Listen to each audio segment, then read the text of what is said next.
por qué el ataque contra los medios de comunicación que se alzan contra esa hegemonía comunicacional y cómo se ha agudizado ese ataque luego de importantes coberturas hechas por estos medios, como el caso de Telesur durante el golpe de Estado de Honduras en el año 2009, el derrocamiento de Gaddafi en el año 2011 o en el caso de RT con la cobertura al golpe de Estado en Ucrania en 2014 y su posterior crisis humanitaria.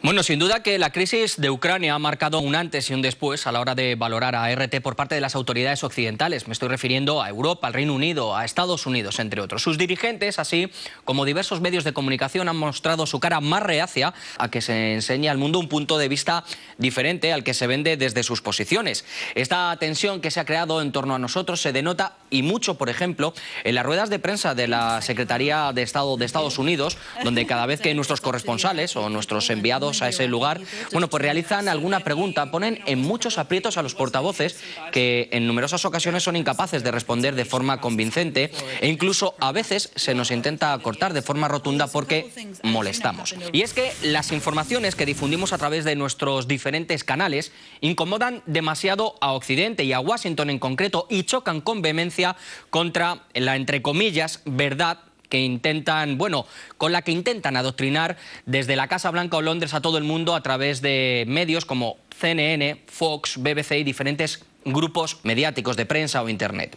En este punto, un hecho destaca sobremanera, y es que la Junta de Gobernadores de Transmisiones de Estados Unidos, por sus siglas en inglés BBG, y que es la agencia encargada de supervisar todas las transmisiones de radio y televisión no militares del gobierno federal, comparó a esta casa RT con la amenaza del Estado Islámico en el pasado mes de enero. Pero han ido mucho más allá. Lo vemos en esta gráfica que dice textualmente: nos estamos enfrentando a ciertos desafíos de entidades como RT, que está empujando un punto de vista, al Estado Islámico además en Oriente Próximo y a grupos como Boko Haram. Estoy, dice literalmente, firmemente convencido de que nuestra agencia tiene un papel para desempeñar y hacer frente a esos desafíos. Lo decía cuando era director ejecutivo entre enero y marzo de 2015 en una entrevista a The New York Times. Por supuesto, la dirección de nuestro canal pidió explicaciones al respecto, no solo a la agencia, sino también al Departamento de Estado de Estados Unidos y a la Embajada norteamericana en Rusia.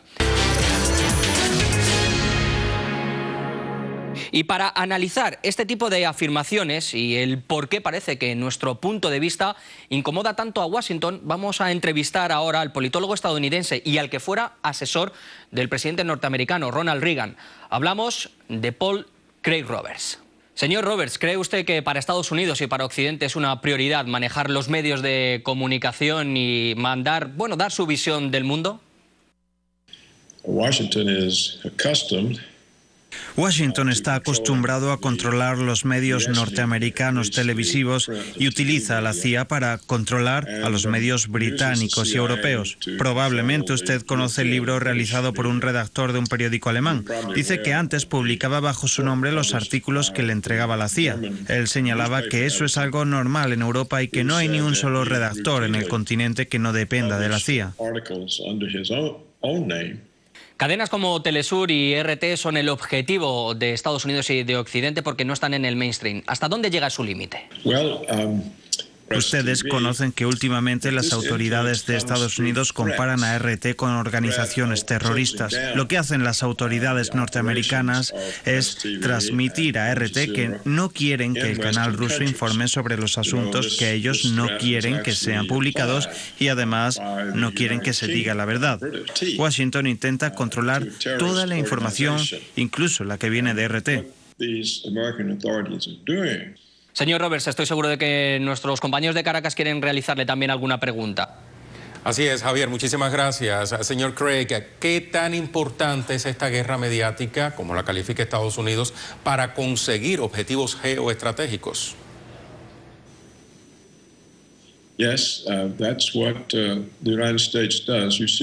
Estados Unidos usa los medios para demonizar países y a los líderes de estos estados e intenta crear coaliciones contra ellos, fuerzas militares, bombardeos o atacan. Miren lo que ha pasado con Gaddafi, Saddam Hussein o Al-Assad en Siria. Así que cuando vean que Washington está demonizando un país, debe ser para advertir un ataque militar o al menos una fuerte embestida económica, pero más que nada en el plano militar. Así que podemos concluir que Washington es extremadamente determinante en controlar toda la información de cada evento. Recuerdo, por ejemplo, el avión malasio que fue derribado en Ucrania. Constantemente culpan a Rusia y lo siguen haciendo. Estados Unidos no permitirá publicar los resultados de la investigación. O sea que el desenlace no tiene nada que ver con las mentiras de Washington. Por eso, simplemente impide que eso esté publicado y continúan señalando lo mismo. Señor Craig, muchísimas gracias por su reflexión. Javier, volvemos contigo. Como se comprueba, RT parece estar en el punto de mira de muchos agentes que tratan de boicotear el trabajo de esta cadena, que tiene un punto de vista diferente al que se trata de imponer desde Occidente. Como muestra, un botón o un par de ellos, si nos permiten.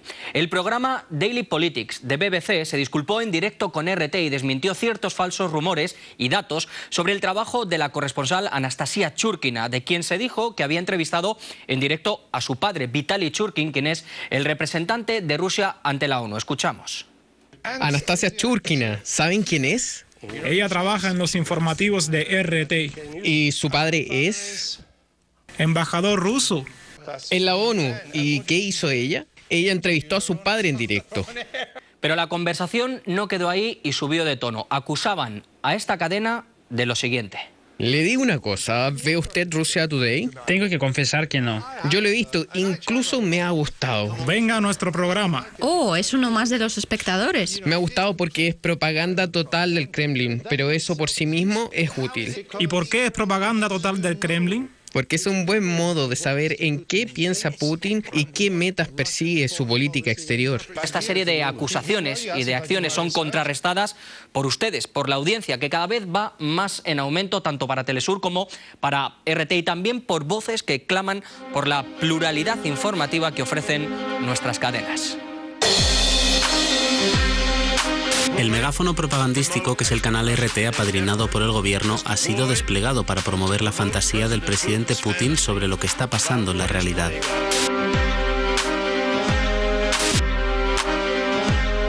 Estamos en medio de una guerra informativa y la estamos perdiendo. RT es una trinchera de la verdad. No nos podemos permitir estar menos comunicados que nuestros enemigos. Pese a esta clase de tergiversaciones o mentiras, hay que continuar dando los micrófonos a los pueblos del mundo. Nos ven como una amenaza, un carácter belicista que parece que está claro que quieren imprimir desde Occidente, aunque al menos desde aquí sí que les podemos decir, compañeros, eso de que informar no es matar. Vuestro turno. Muchísimas gracias, Javier, por tu importante aporte. Y siguiendo técnicas de manipulación mediática, varias de estas corporaciones han promovido y justificado las peores masacres y guerras que ha vivido la humanidad.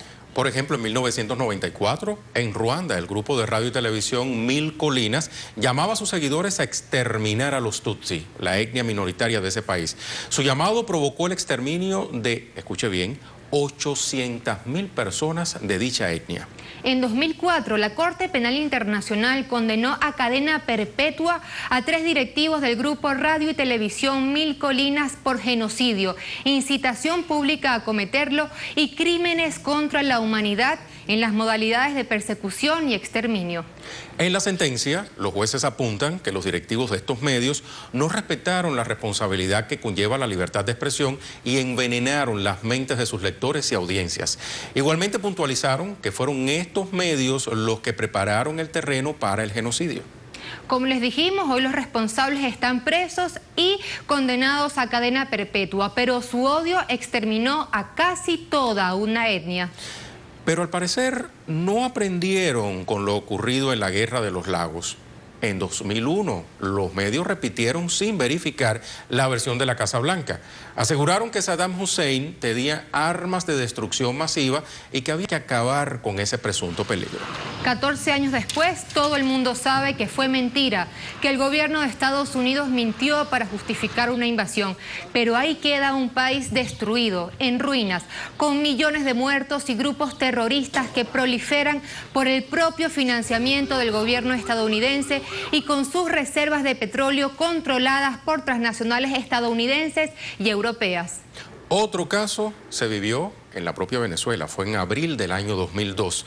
En ese momento, las empresas de comunicación protagonizaron el primer golpe mediático del país y el segundo en el continente, luego del perpetrado contra el presidente Allende en Chile.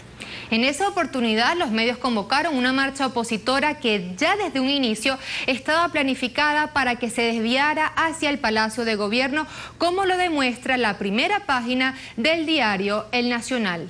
Instalaron sus cámaras donde francotiradores asesinarían a manifestantes opositores. Dijeron que fueron los chavistas, cuando luego se evidenció que ellos no provocaron estas muertes porque los seguidores chavistas que dispararon, como se evidencia en estas imágenes, no lo hicieron contra la marcha opositora, que estaban a varios kilómetros de distancia, sino contra la entonces Policía Metropolitana, que disparaba contra ellos porque formaban parte del golpe de Estado. Y así dijeron que Chávez masacró una marcha opositora y justificaron un golpe de Estado. Horas más tarde, ellos mismos confesaron quiénes fueron sus verdaderos aliados. Afortunadamente tenemos una gran arma, que son los medios de comunicación. Si ustedes, el pueblo de Ciudad no vio hoy, el ejército ni la Fuerza Armada hizo un disparo. Todo esto fue nuestras armas fueron los medios de comunicación. Buenos días, tenemos nuevo presidente.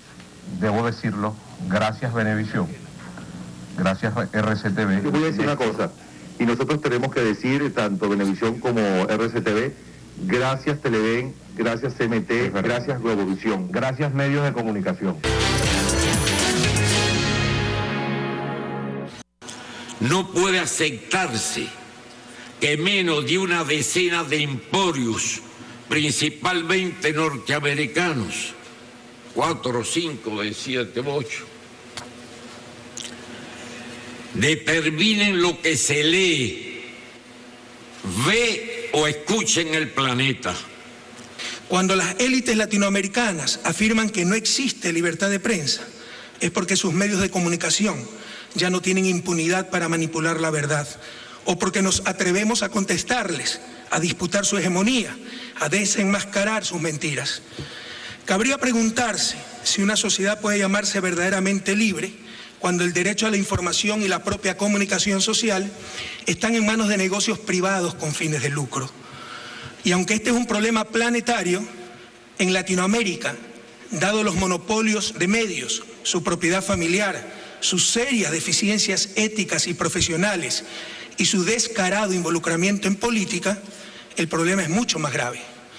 Creo que todos coincidimos en que una buena prensa es vital para una verdadera democracia, pero también debemos coincidir en que una mala prensa es mortal para esa misma democracia.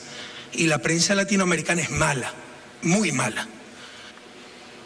Venezuela recuerda 13 años, un día como hoy, del golpe de Estado, dirigido, patrocinado y financiado por el gobierno de George W. Bush, contra el comandante Hugo Chávez.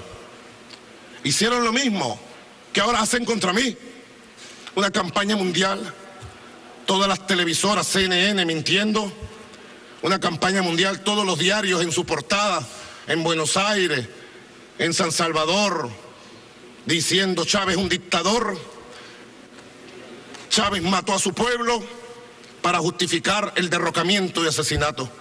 La realidad ha demostrado que a toda agresión militar le antecede un bombardeo mediático y que sin la mayor vergüenza venden la guerra. Muestran en vivo y directo las peores masacres y delitos cometidos, como el asesinato de presidentes sin siquiera ser juzgado, como hicieron con Saddam Hussein y Gaddafi, y nunca se ve la condena a esas barbaries. Además, asumen la función de partidos políticos ya deslegitimados, capaces de tergiversar, descontextualizar, manipular e incluso mentir, violando los elementales códigos éticos del periodismo para defender los intereses del gran capital y atacar a gobiernos legítimamente constituidos. Como diría el destacado escritor uruguayo Eduardo Galeano, nunca antes tantos fuimos engañados por tan pocos. Muchísimas gracias por estar con nosotros. Será hasta una próxima oportunidad.